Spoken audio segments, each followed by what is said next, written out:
જેમાં મહેસાણામાં ચાઇનીઝ દોરીથી યુવકનું મોત થયું છે। તો ચાઇનીઝ દોરીથી ગળું કપાઈ જતા યુવક મોતને ભેટ્યો છે।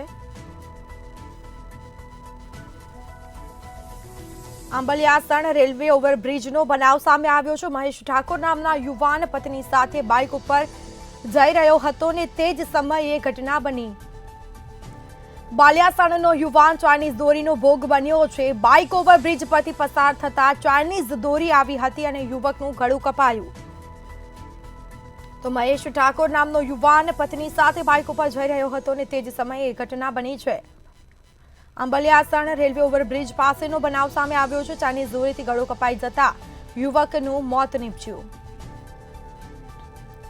વધુ વિગતો સાથે સંવાદદાતા અલ્પેશ પટેલ ફોન લાઈન પર જોડાયા છે। જી અલ્પેશ, ચાઇનીઝ દોરીનો પ્રતિબંધ હોવા છતાં પણ તેનું વેચાણ થઈ રહ્યું છે, જેના કારણે નિર્દોષ લોકો તેનો ભોગ બને છે। આખરે એક યુવકનું મોત થયું છે, આવી ઘટના બની અને શું છે વિગત?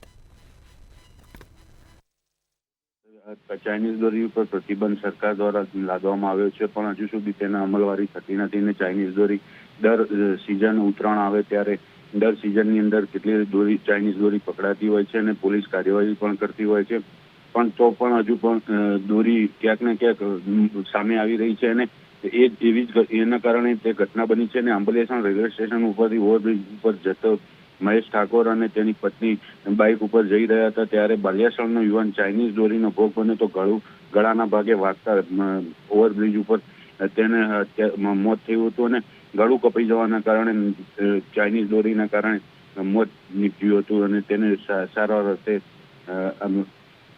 પીએમ માટે આંબલિયાસણ પીએચસી સેન્ટરમાં ખસેડવામાં આવ્યો હતો। જી બિલકુલથી તમામ જાણકારી આપવા બદલ આપનો આભાર।